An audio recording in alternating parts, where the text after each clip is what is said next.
this case D, that's also the spectral radius of the adjacency matrix. It's the magnitude of the largest eigenvalue of the adjacency matrix. Okay, so that's what the trace method tells you. You can count closed walks, and you can figure out the largest eigenvalue. And in fact, it's well known that the largest eigenvalue is actually plus D. Okay. There's also a version of this if you have a directed graph, which sometimes you do. And when you have a directed graph, your adjacency matrix is not symmetric. So it's like one of those annoying things where you should really look at like A times A transpose. So let me just tell you the way to use the trace method in that case is you just do the exact same thing where you count closed walks where the first t over 2 steps are forward and the last t over 2 steps are backward. Okay? And let me give you a kind of example. Now it's a bit confusing because this example is about an undirected graph, G. It's deregular. But now what I want to count is the same thing, but I want to look at non-backtracking walks. Okay? Non-backtracking walks just means you can't immediately backtrack on your next step. So you go around like this, and it's fine to come back to a vertex you've been to, and it's also fine to like go in a direction opposite to one that you've been to before. You just can't do that like twice in a row. Okay? So we want to look at the sort of walk matrix for this non-backtracking scenario as well. And here the setup actually, you should index the rows and columns of your matrix by directed versions of the edges. So convert each undirected edge to 2 opposing directed edges. And then the rows and columns of the associated adjacency matrix are indexed by these directed edges.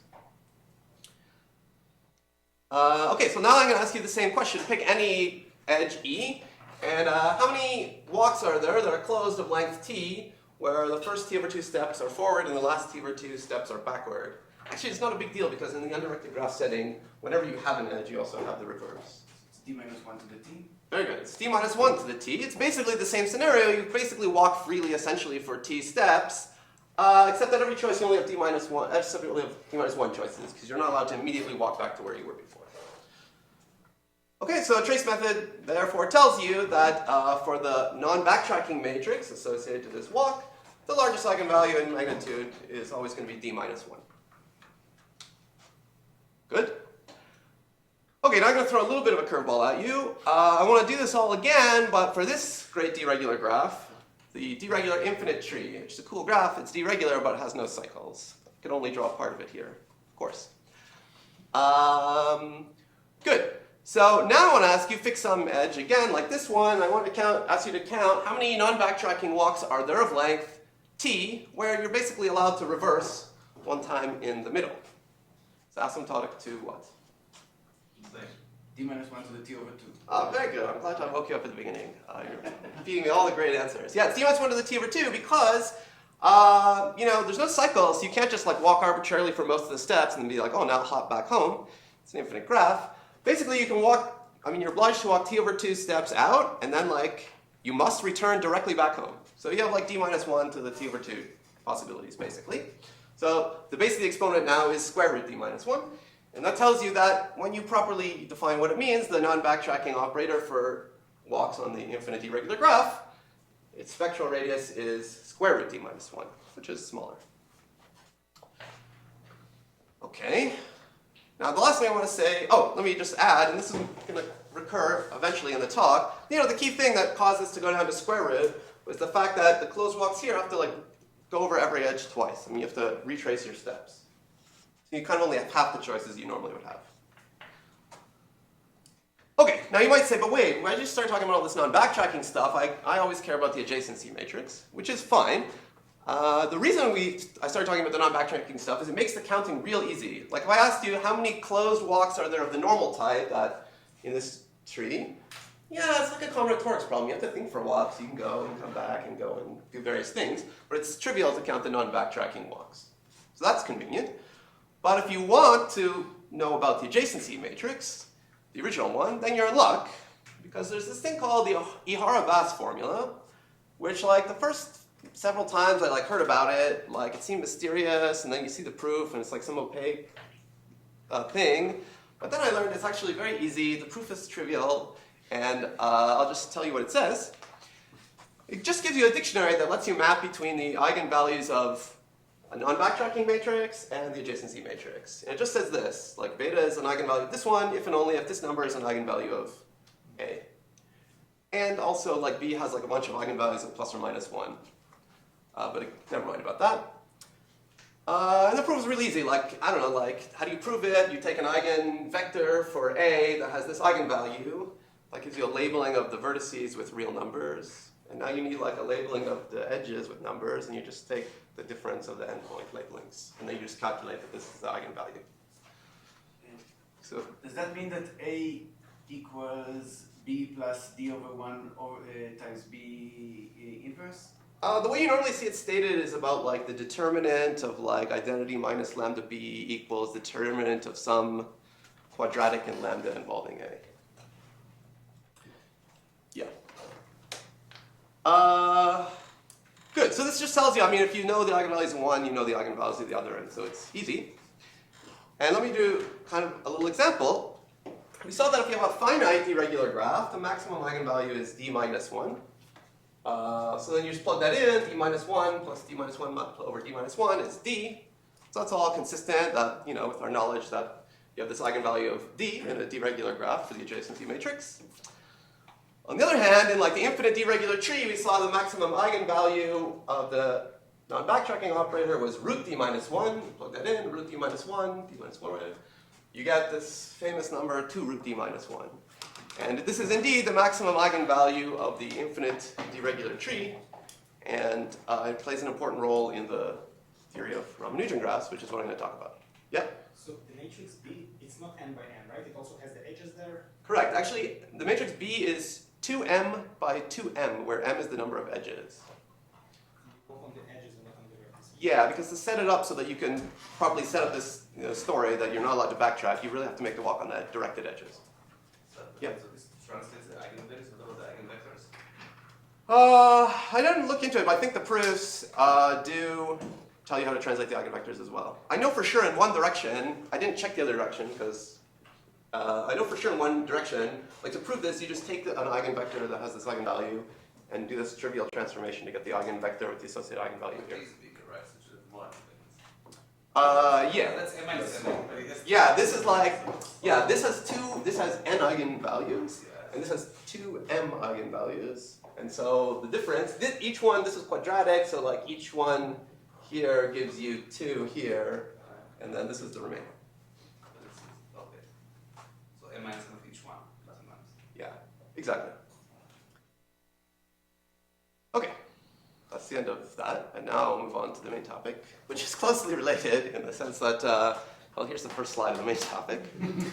Let's say you have a deregular n vertex graph G with adjacency matrix A, and it has n real eigenvalues, and we order them lambda 1 bigger than lambda 2, etc. through lambda n, and as we know, the largest one is always D, because it's a deregular graph.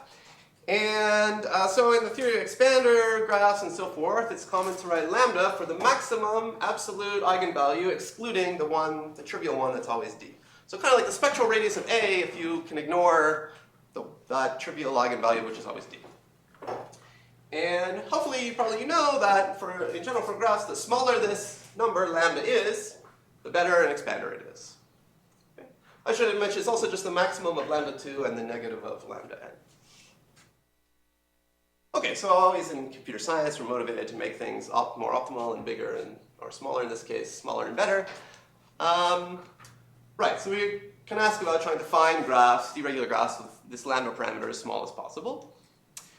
And usually you say that a graph G is an expander if this lambda is a little bit less than D. I mean, to properly define it, you should have a sequence, an infinite sequence of graphs with more and more vertices, and lambda should be at most, I don't know, 0.99 times D, or 1 minus a constant times D, and then you say that it's an expander family.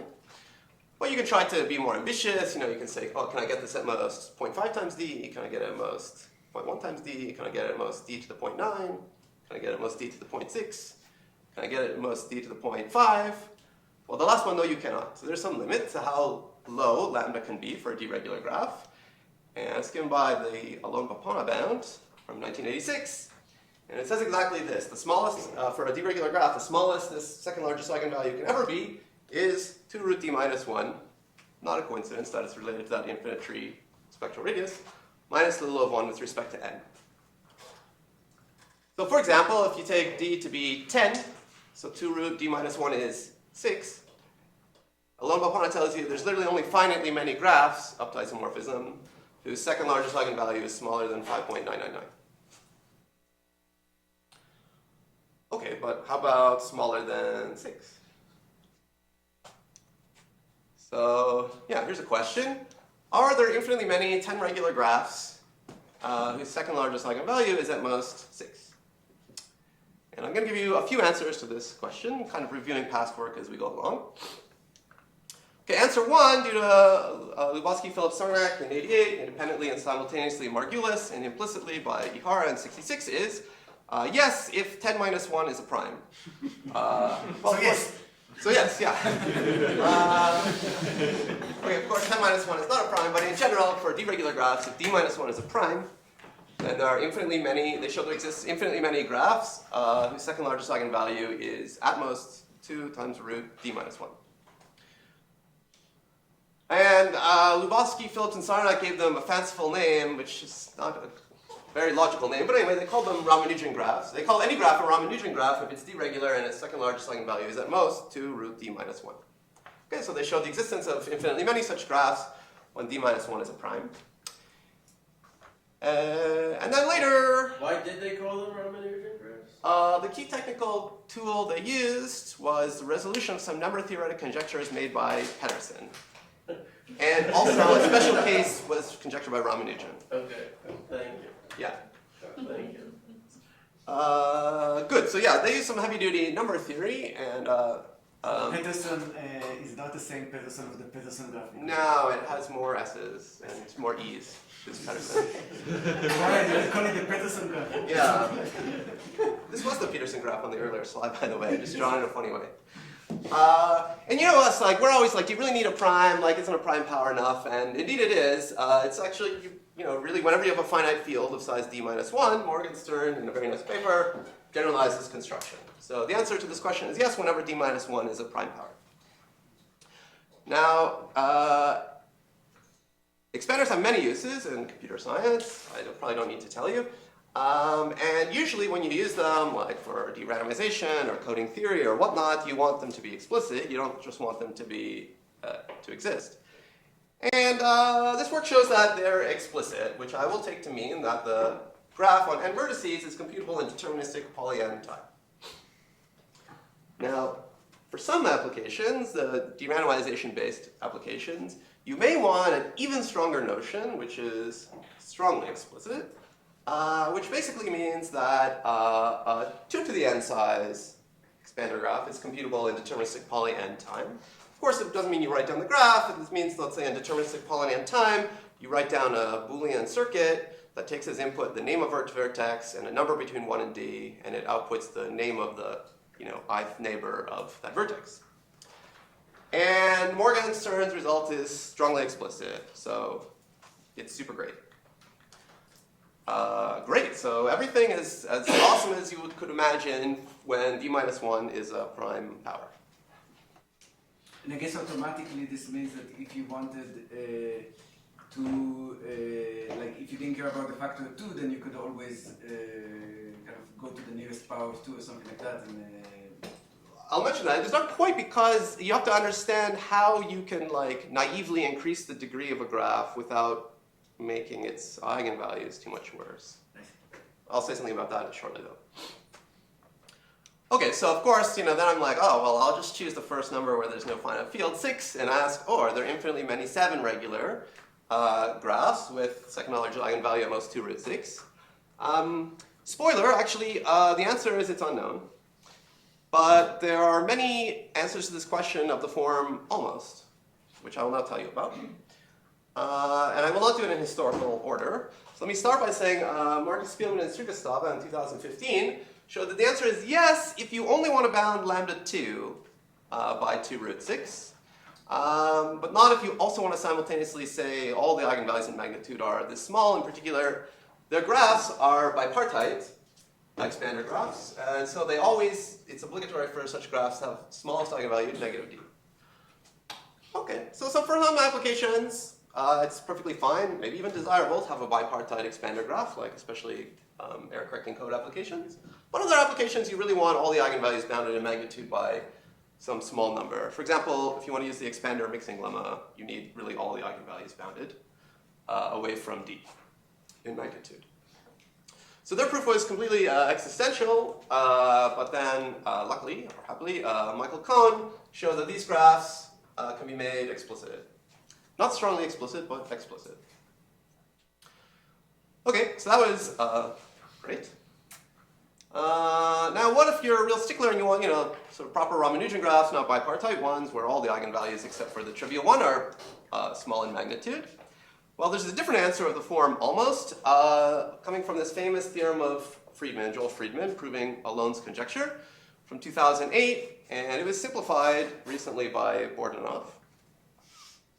And that answer is, in fact, if you just choose a random deregular graph, then it's true for all constant epsilon, a random n-vertex deregular graph will have all its eigenvalues, other than the trivial one, bounded in magnitude by this magic 2 root d minus 1 plus epsilon. And epsilon can even be a little bit subconstant in Bordenov's version. So that's great. If you don't mind about the epsilon, then even almost every deregular graph has this property. Of course, it's not explicit. I mean, it's about a random graph, so that's less useful for applications. And so now finally I can say what we do in our paper. Our result is we kind of de-randomize this. We get explicit such graphs with this property. Okay, and maybe that explains the title. We can check it. Explicit, near-Ramanujan graphs of every degree. Okay, and they're two-sided. Okay. Any question right now? Yeah. Right. What by Below and linear, does it give also such a... There's more history, yeah, which I'll mention, yeah. Good. Right, so for example, I'll get to it just in the next slide, to pick something concrete. In deterministic Polynomial time, we can construct a graph with about n vertices. That's 101 regular, and its second largest eigenvalue is at most 20.00001. Okay. Let me have one defensive slide about like explicit versus strongly explicit, etc. Construction is not strongly explicit, but it is something better than explicit. It's some weird notion in the middle called probabilistically strongly explicit, a notion invented by Bilou and Lineal, because their construction also had this property. Here's what this weird phrase, probabilistically strongly explicit, means. Oops. We give a deterministic polytime algorithm that takes a seed, which is like order n bits, and outputs a circuit, which naturally is a polynomial size. And this circuit implements the adjacency list of exponential size graph, G. It's a deregular graph on 2 to the n vertices. And we prove that it has the property that with high probability of the choice of the seed, this graph's second largest eigenvalue is bounded by, the near-Ramanujan value. Okay, so what it means is actually there are exponentially large, like efficiently navigable Ramanujan graphs. Okay, so they're kind of strongly explicit in that sense. And they're plentiful, but we still need randomness to construct them. Yeah? I have a question related to that. If you take a Friedman's result of the new version of it, you replace random with a ky or something like that. We'll get there. Yeah, you're 25% of the way there. We'll get to it. Yeah. And by the way, this implies, if you know this implies just regular explicit, because you can basically replace n with log n everywhere, and you just get a polynomial size graph, and you get the circuit, and then you just take all its inputs and write down the graph. And you have time to just try all the seeds, and almost all of them will give you a graph which is near Ramanujan, and you can check whether the eigenvalue is this small in polynomial time as well. Okay, that was like a defensive slide about explicitness. For the remainder of the talk, just pretend we're shooting for like explicit, polytime computable. Okay, and indeed there's more prior work, even more than what I wrote here, but I need to say at least this. So we all know about the zigzag product for constructing expanders, Reingold, Vaudin, and Wigderson. Ben-Arroyo and Tashma kind of hacked on it and showed that you can get strongly explicit graphs with this eigenvalue bound, so root d times d to the little o of 1. And Bilou and Lineal got a smaller bound, root d times polylog d, with this probabilistically strongly explicit notion.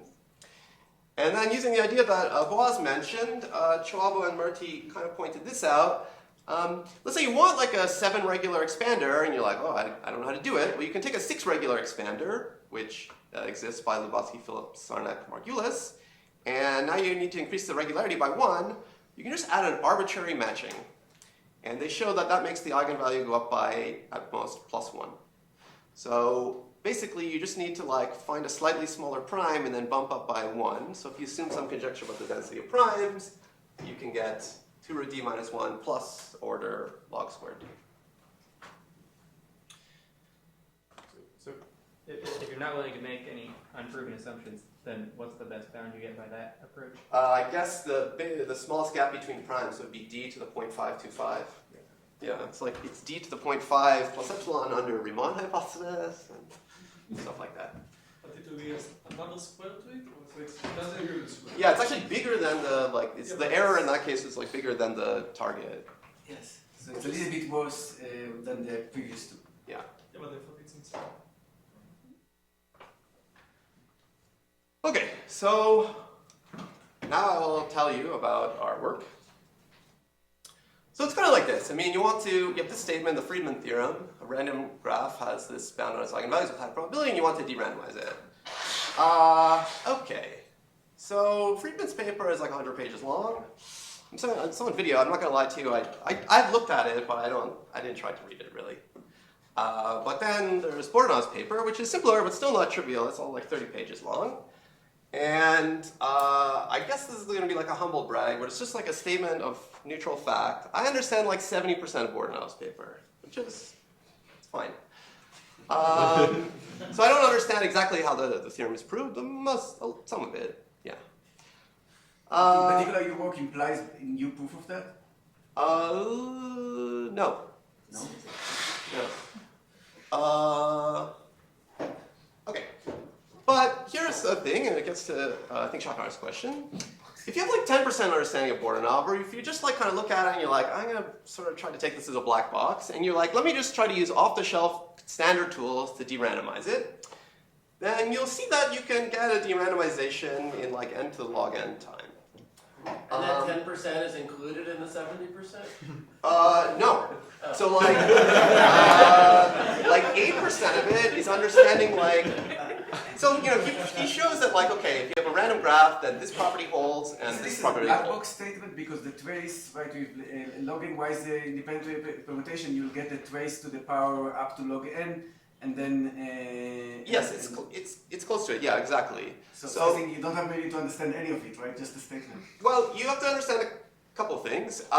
So he shows that a random graph like has one property, which is quite standard. It's like kind of classic, and I'll mention it later. And like this, you need to de-randomize a little bit by hand, but it's not hard to show that log n wise independent permutations have it. And then the main thing is like the trace lemma, the trace method, which goes to distance log n, and like, you know, he has like one lemma where he's like, the expectation of this random variable is this. And I'm like, okay, this is the part I don't like following, but it's very clear that this expectation is approximately that with log n wise independent permutations. So that's how it's kind of black box. And why permutations, by the way? Well, you're choosing a random deregular graph. It's the configuration method. Basically, you have to choose a random matching, which is like choosing a random permutation. Okay, so you take some off-the-shelf results, like Shahar's results with Noga. What was asking, can't you just use a statement, nothing about the proof, and just that that's enough? No, I don't think so, because actually, like a key aspect of the whole Friedman-Bordanov thing is there's a difference between things that happen in expectation and things that happen with high probability. So actually, like the natural random variable is not small with high probability in expectation. Sorry, its expectation is not small, even though it's small with high probability. No, but And that's like the main subtlety actually in the But if you Friedman know work. the trace of a to the k is small with high probability, and k is only at most 2 log n, it doesn't imply that. Okay, never mind. Yeah, you have to look into it a little bit, and you also need this other piece. But yeah, this is like the 10% part, where like, you know, an expert such as you guys will be like, it's pretty clear I can write down a proof that this is going to work with log n wise independent permutation. Okay, so maybe you want to get this down to polynomial is the deal. But you can still use this to your advantage. So let n0 be that thing such that n0 to log n0 is polynomial, which is 2 to the root log n. It's actually not super important exactly what it is. And so you see that in polynomial time, deterministic polynomial time, using this off-the-shelf derandomization, you can get a deregular graph on n0 vertices, whose smallest eigenvalue, second largest eigenvalue is bounded by this 2 root d minus 1. Okay, so you're a little bit started, you just wanted a bigger graph. Now I must also mention that for what's going on, you need to remember one more thing. This is like the other part of the 10%. You need to remember not only does the graph have this eigenvalue bound, you need it to have one other property, which is going to come up later, which I will define later. Let me just say now, I call it the no bicycles property. So a random graph has the no bicycles property, and so does this derandomized k-wise independent version. Okay. So now I can say what our main technical theorem is that lets us prove this derandomization result. It's this. Given any deregular graph at all, G0, which has the no bicycles property, if you do a random two-lift of it, and I'll say what that is later if you don't know what it means,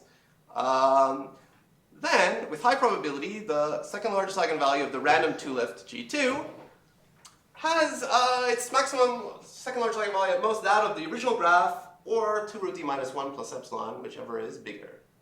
So you can probably imagine where this is going. You're going to set things up so that this guy's lambda is also 2 root d minus 1 at most, and so therefore the two-lifted graph also has eigenvalue bounded by 2 root d minus 1 plus epsilon.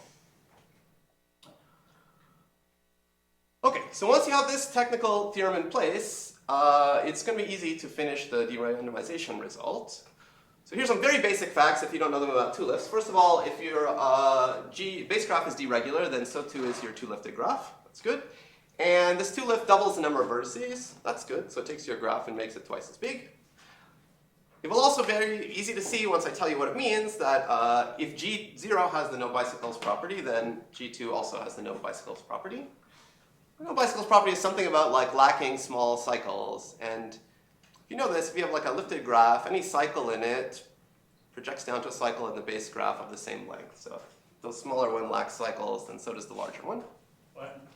This really helps to start with this, to do this quote log n? Because Yes, you cannot do this by just starting from like nothing and doing two lifts all the way up. Because actually, like with a very, very, very small two lift, it'll have a constant probability of failing this eigenvalue condition. And finally, when we prove this main technical theorem, it's about like a random two lift, a uniformly random two lift. But this one is like very easy. You like look at it, and like anybody that's seen derandomization before says, oh, it's very clear that just totally off the shelf, almost log n-wise independent strings, you can derandomize this in polynomial time. And the thing is, like, this is not about permutation. So a random two lift, basically you're making one Boolean choice per edge, so you basically need a random string. And we have really good, really effective derandomized constructions of almost log n-wise probability spaces. So in fact, I mean, I'll tell you how the rest of the derandomization goes, but then after that, like, there's no more derandomization. I'll just talk about this. Sorry, Ryan, just wanting to clarify something. So the reason, I mean, for your n with no subscript, you should choose the n with the like n naught, just because you want it to be with high probability as a function of n. You say it again?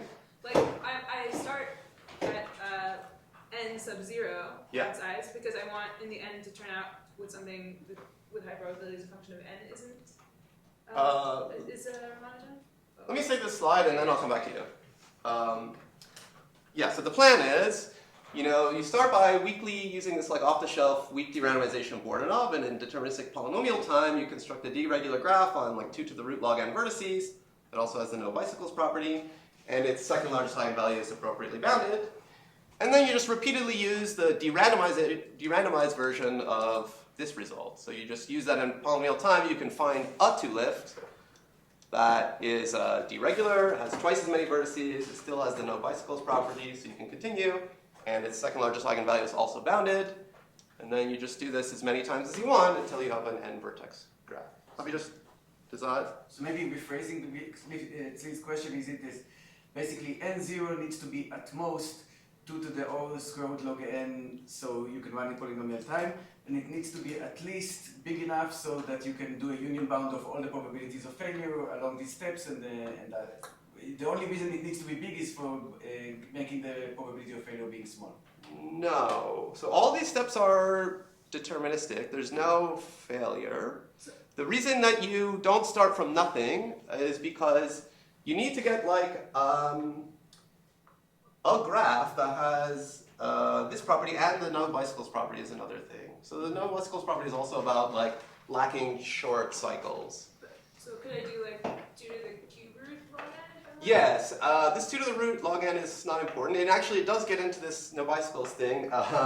It needs to be at least like it needs to be at least quasi-polynomial log n or something for this to kick in. But like it has to be, this will come in a little bit later. It has to be big enough that this happens. You need this to happen, and this thing about like lacking multiple cycles. Ooh, whoa. I guess this slide was not well explained. But there is no n in the. Well, we don't know the cycle. No, there is. We don't know what the cycle. I'm just gonna tell you what it is. Like, I'll tell you what it is later. It's hidden in the The bicycle is not that. I'll tell you what it is, because you guys are all experts. And cycle. You want the graph to have the property, this is gonna cause confusions, but anyway. In the log n neighborhood of every vertex, there's at most one cycle. We're in And the log of this n, that in, yeah. Got it. Got it. because you need to be able to do the last step. But it's going to be great, like this is big enough, so that will definitely happen with log of n final. Okay, I guess it's good that we cleared that up somewhat. Yeah. So just to clarify, if we didn't know about this bicycle thing, Yeah. then n0 would only need to depend on d, right? Like d squared or something. Yeah. And epsilon. Yeah. Yeah. Right, and epsilon. Yeah, you could just start with like any like constant size Ramanujan graph and keep doubling it. There's no Yeah. n there, right? There's no n in the statement, so. Correct. Yeah. So the bicycles will introduce. This Yeah. stuff. So like this statement is not going to hold unless the graph has to look like pretty tree-like vis-a-vis the number of vertices in it. You said there's at most one cycle? Yes. If you want no cycles? No, I'll get to it eventually, but like it's too much to ask for like no cycles in small neighborhoods, because a random graph will not have that property. Random graphs actually have small cycles in them, but they don't have like two small cycles close to each other, and that's the no bicycles property. Two cycles. Yeah. Yes, I have a few questions. Okay. Question 1. Suppose you have only 8 minutes to the talk. Yeah. Yeah. One click. So is this in this lifting phase you're trying to necessarily you lose this plus epsilon? Let's say you somehow were able to find this very good graph in the initial phase without the plus epsilon. Yeah, I would lose it. I mean, even if it like its lambda was like super small, like the lifting thing, I only know to show that the lifted versions got lambda bounded by the same 2 root d minus 1 plus epsilon. Another one is for the first one is if you can use a log n ways independence, you'll be fine. If you're not happy with that, because Yeah. if you use almost log n wise, then it doesn't work, or you don't It does work, but like your own paper basically says that, like, this one is almost right. I mean, yeah, it basically is a 1 over n to the k. You need that. if you have 1 plus poly n almost a log n, I don't know. It doesn't seem to work, as far as I know. Might need to understand the larger percentage of the paper. Exactly. Yeah. Yeah. Okay. End of derandomization. On to what is the random two lifts of fixed graphs. So yeah, that's sort of the end of the derandomization part. So first thing I want to tell you, if you don't already know it, is the two lift of a graph. I'll say what it is, but it's also almost identical to the concept of edge signing a graph. So here's a graph, an undirected graph, and we can also, if we like, think of it as an edge signed graph where, oops, all the edges have the sign, some bug here, plus, positive. Okay, so what is a two lift? So to make a two lift of a graph, forget the signs actually for a second. You put a copy of the graph on the floor, and then you put a copy of the graph on the ceiling. And actually this is a two lift of this graph, and it's actually the one that corresponds to the all positive signings of the graph. But a general two lift looks like this. You can take any edge here, of which there's two copies here, and if you switch this edge to a minus, then that means you switch these edges from being parallel to being crossing. Okay, you might take like another edge, and like if you decide it's got sign minus, then you would switch these edges to crossing. Okay, and in general, you're making a binary decision. If you forget about even the signs for a second, when you do a two-lift, you just make a binary decision for each edge, whether you make the edges parallel or crossing. And we're going to be looking at random two-lifts, so I mean, you just make that decision at random. But there's a natural correspondence with edge signing the original graph. Okay, and here's a little bit about two-lifts and the correspondence. First of all, if this is an n-vertex graph, then the two-lift has twice as many vertices. That's good. And if this is deregular, then this is also deregular. This little picture is three-regular, you can see. Again, if you remember that what I blurted out about no bicycles, if this graph has bicycle free at a certain radius, then this graph will also be bicycle free at a certain radius because this property is about lacking cycles. And as I said, whenever you have a cycle here of a certain length, you can project it down and get a cycle here of the same length. So if this guy lacks some cycles, then so does this guy. And finally, why are liftings and edge signings kind of the same concept? It's because of this basic fact, which is pointed out by Bilu and Lineal, among others. What's the deal with the eigenvalues of a two-lift of a base graph? Let's call the original base graph G0 and an edge signing of it G plus or minus. Well, this is going to have two n eigenvalues. And the fact is that all the old eigenvalues of the original base unsigned graph are also eigenvalues of the elliptic graph. So that's n of them, and we need n more, and they're the eigenvalues of the edge-signed graph. Well, the eigenvalues of the signed adjacency matrix, according to the edge-signed graph. Okay, so it actually just tells you, like when you do this two-lift, you get all your old eigenvalues, and you get n more, just whatever are the eigenvalues of the signed version of the graph. Okay, so for like the old graph, it's just an undirected deregular graph, so it contains d for sure. But in our construction, we're like setting it up so all its other eigenvalues are at most this near-Ramanujan quantity. And so when we make a two-lift, we're going to have all these old eigenvalues. So we will also have d for sure, which makes sense because this is also just a deregular normal graph. But in order to preserve this near-Ramanujan property, what we just need is that all the eigenvalues of the edge signing we construct are bounded in absolute value by this near-Ramanujan quantity. So to rephrase our main technical theorem and to say the thing we need, what we really need, saying the same thing, is to show that if you have any deregular base graph, any fixed deterministic deregular base graph with the no bikes property, then a random edge signing of it has all its eigenvalues bounded in magnitude. This is the spectral radius, largest eigenvalue in magnitude, of this near-Ramanujan quantity. So we're talking about like a fixed base graph, and then doing a clever edge signing of it in order to make all its eigenvalues be squeezed small. Exactly a topic that's been in the news lately. Okay. So this is our actual main technical theorem, just rephrased with random edge signings. Okay. So this is what I want to tell you about. And that's why you needed the no bicycles property in the beginning. Yes. You need this, I mean, this will not be the case without this property, this no bicycles. By the way, if you ever read the Friedman and Bordunov papers, they call this no bicycle things tangle-free. So if you ever heard the phrase tangles, that's what they're talking about, but we decided to call it after bicycles. Before telling you about this, let me make sort of a side comment. It prohibits 2 cycles, it says it at most 1 in this name. Right. Wait, so I can't resist asking, does this mean that like a random edge signing also would have worked in Wang's proof? It would have given 2 root n. No, it would know. But only if it would bound the maximum eigenvalue, and he needs to like lower bound the 2 to the n minus 1 plus first eigenvalue. Thank you. Yeah. But it is interesting that it gives like a better than random edge signing if your figure of merit is the largest eigenvalue. He gets root n, whereas a random one would give you 2 root n minus 1. Well, except that the hypercube doesn't have the no bicycles property because it has plenty of short cycles. So he didn't care about this 2 root n, but what he did really care is about this n over the n over 2 eigenvalue being at least something. Yes. I'll continue to make side comments here.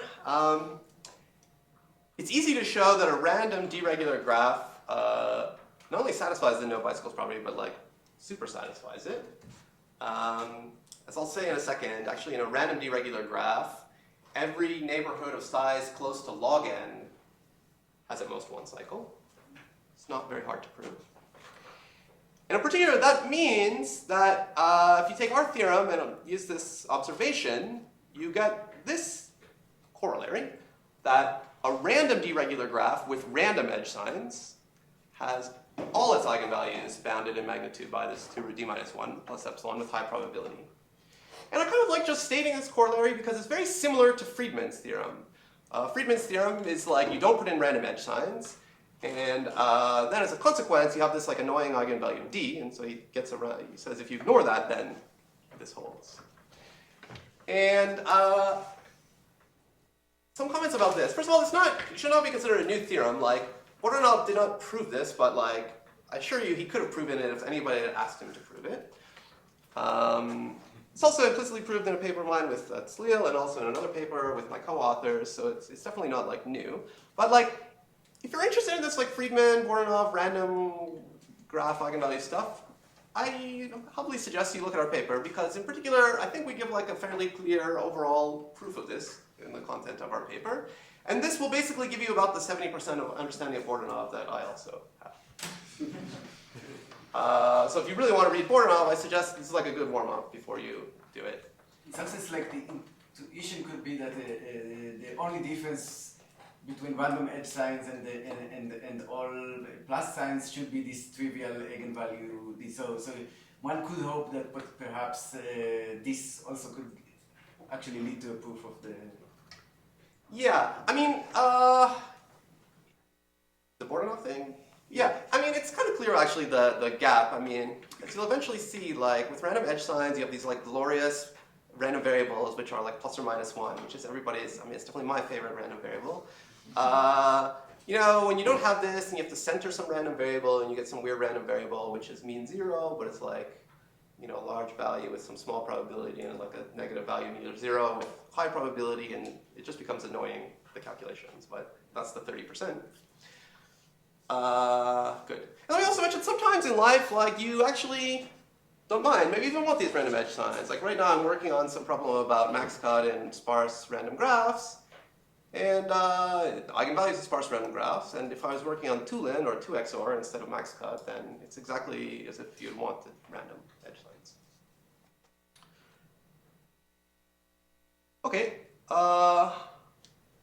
So that's the main technical theorem, and now, I mean, I already spoiled it. What is this no bicycles property? But I'll say it again.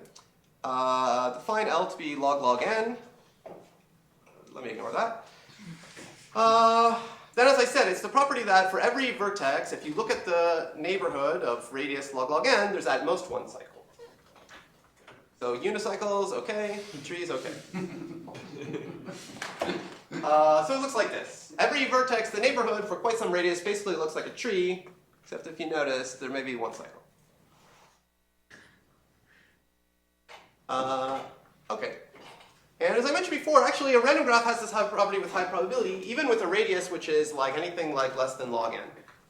So as I mentioned, actually it's a big kind of jump. Like if you want like no cycles in small neighborhoods, and you cannot have it. A random graph will have like 3 cycles and 4 cycles with constant probability. But if you're like, well, I'll tolerate 1 cycle in my neighborhoods, then you can actually get pretty close to the radius, or the half the diameter of the graph. But you get some constant fraction of the diameter of the graph. We'll have only 1 cycle. So basically the minimum distance between every 2 cycles is the... Every 2 short cycles, yeah. Or I also like to think about it like for every vertex, if you do breadth first search to depth L, you'll get at most 1 back edge. Yeah, it's another way to say it. Okay, and I mentioned this, you guys all picked up on this before, like what's really going on here is that because a random graph is like so bicycle free, like excellently bicycle free, it's actually bicycle free at radius the log of n0, which is root log n, and that's bigger than log n. So like the bicycle free radius stays the same throughout. You need it to be at least log n, so you can do like, let's say, the last step. And luckily there's plenty of room to spare. So actually this n0 could have been smaller. Basically, it could have been well, almost exponential in this. And that's actually good that you have this room to spare because I don't actually know that this bicycle free radius goes up as you're doing this. As far as I know, it just stays the same the whole time, but luckily, it's already great at the beginning.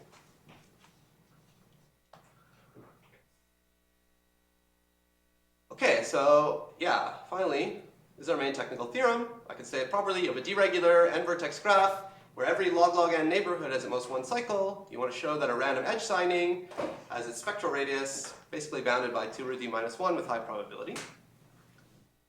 If I had like 20 minutes, I would tell you how to prove this. I have like 3 minutes, so I will just give you a few hints. Step one is you're like, oh, I'm going to use Iharas because I'm actually going to use the trace method, and it's very annoying to count closed walks, and it's much less annoying to count non-backtracking closed walks. But luckily, I can use Iharas, and it will suffice to show that the spectral radius of the non-backtracking matrix, the signed version of it, appropriately defined, has its eigenvalues, all its eigenvalues bounded by root d minus 1. And if you recall from like the beginning, Iharas basically tells you like root d minus 1 in the non-backtracking matrix turns into 2 root d minus 1 in the adjacency matrix. That's a little progress. And yep, then you're going to use the trace method. But you're also going to use the trace method in expectation. Remember, you have a fixed graph, and then you're doing random edge signs. You're going to look at the expected trace of like a high power of the matrix in question. And that high power is going to be like a large constant times log n. But see, now the beauty of the fact that the random signs are like independent plus or minus 1. So you see that, okay, when you're counting cycles in the trace method, closed walks I should say, now when there's edge signs, you count them with the product of the edge signs all around the cycle. And so you see that unless you use every edge in an even number of times, the expectation of the weight of that closed walk will be 0, and it like drops out. So that's great. Like everything, all these like closed cycles that you had to count, closed walks that you had to count, drop out. You only have to count ones that use every edge an even number of times. In fact, we're just going to use that. It has to use every edge at least twice. And that's kind of cool because now it puts you like in this picture where like, remember this picture where like the fact that you had to like go over every edge twice kind of like wasted half of your steps. And like you could only really take half the steps that you're allotted effectively, and that's where the square root of d minus 1 came from. So that's basically it. So now with this, when you only have to count these closed walks in your graph, you can only really effectively take t over 2 steps to like new vertices. So that's where like d minus 1 to the t over 2 comes from. D minus 1 because you have, again, d minus 1 choices per step. And then unlike in the infinite tree, like it's not like the graph has no cycle. So like you can't just say like, oh, you walk for t over 2 steps and then you must take this exact one path home. But it is true that, you know, the no bicycle properties means you're sufficiently tree-like that it's pretty close to this situation. And so then you have to do some counting, and it's a little bit tricky, but not super tricky, to show that there's basically this many closed walks that use every edge at least twice.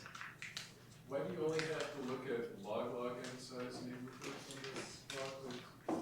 It's a bit technical.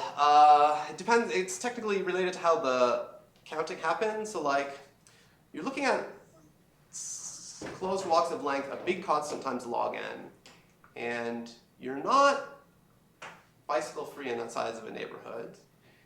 You're bicycle free in some neighborhood size that's it's enough for the proof that it's at least log n, and like you could have had it even been like, you know, slightly less than log n.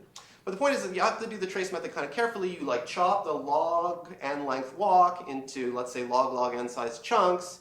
Each chunk is bicycle free, so you're like, oh, I can really effectively talk about this chunk because it's basically a tree except for one cycle. And then you lose a little bit of stuff in the counting due to the fact that there are chunks, like due to the boundaries, but like log n is big enough so that there are not too many boundaries between the chunks where you can violate bicycle freeness. And so it's a little bit technical, but like basically the chunk sizes, the bicycle freeness needs to be a little bit super constant.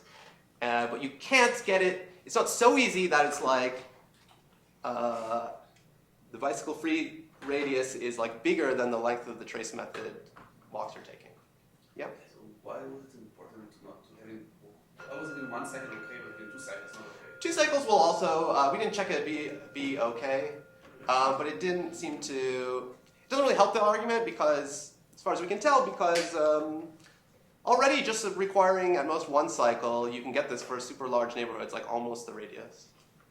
But, you know, we could have, I guess that's only when you're imagining like the random graph is your base case. It is true, we didn't check it, but I think it is true that like if every log n neighborhood has at most 1,000 cycles, then a random signing still has the right property. But the original graph does not have this property. Pardon me? Like if I don't randomly sign, will my second eigenvalue be larger than? You don't randomly sign at all? Yeah, it could have a really bad. If you don't have bicycle freeness, right? If you have like a fixed graph, like anything could happen with its eigenvalues, even if it's like bicycle free at large radius. But when you're adding the random signing, if it's bicycle free to big enough radius, yeah, the largest eigenvalue is small. And if you're not, then I think things can go wrong, although we didn't check it. That's not the question? All right, I'll catch you off there. So just roughly speaking, just to get like an intuition, the overcounting, you can afford to say, to have an expectation that overcount that is larger than d minus 1 to the t over 2 by a multiplicative factor of roughly 1 plus epsilon to the t over 2? Yeah. So for example, you can lose like 5 factors of n if you want. Yeah, so you could lose like a multiplicative because you're going to take like log to like you're going to take the power of 1 over t. If you can lose like a multiplicative, yeah, like a kind of poly n multiplicative into this trace, yeah, that translates to an additive. Yeah, it can be moderately sloppy. Yeah. You can replace random signing with sort of MSS type techniques. So you think those help to remove this epsilon? Oh, didn't think about it. Like there, the main difficulty is controlling both eigenvalues simultaneously. Yeah, I don't know. I didn't think about it. This thing will not be even true without the no bicycle thing, right? Yeah, it won't be true. So it might make it difficult to argue that you could make epsilon be 0. Like It's just because you you cannot. start with epsilon being 0 and you do this thing. But Yeah, sure, maybe this is controlled by the tree, right? So What? it is controlled by the tree structure. No, but because you know this thing would not even have been true if there were absolutely no if there were small cycles, and it's probably not true with epsilon equal to 0 because of these cycles. In fact, these large cycles still contribute something. Let me say something for people that don't know. What MSS show is that for absolutely any graph at all, bicycles have as many bicycles you want, there exists an edge signing where all the eigenvalues, there exists a signing where, all the eigenvalues are smaller than 2 root d minus 1. But it's not necessarily the case that they're larger than negative 2 root d minus 1. So they have like no assumption about the graph, existential statement about signings, and they control the second largest eigenvalue, but not the smallest one. Yeah. So this is my last slide. We proved this for every d and epsilon, explicit graphs with this bound.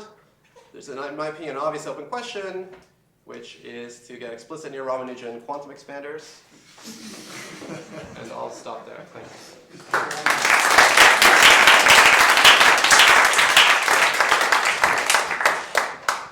We have lots of questions, but one quick one before, Dan is setting up for Can the random signing actually help the cycles? The no bicycles? Can a random signing help? I mean, oh, yeah, good question. Like a random 2-lift? I'm not sure. Yeah, it would maybe help the parameters if it were true, because you could get this bicycle radius bigger and bigger, but we thought about it a little bit and couldn't see how to get it. Yeah. Any of this for random check standards? One of my co-authors and his colleague students at Berkeley, Sidhanth, has, and maybe he has some new results. Okay, thanks. Thank you.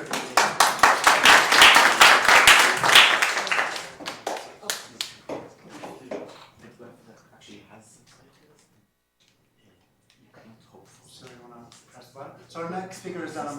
and she's going to talk about optimal pseudo-randomness for Carters. Thank you. Okay, so this is joint work with Dean Doron, who's my and David's postdoc at UT Austin, Justin O, who's my student, and David. We're all from UT. So this work goes back to one of my favorite theorems in theoretical computer science, and this is that BPP equals P, assuming circuit lower bounds. So turns out that, right, it's a classical theorem. It's a theorem that I taught for many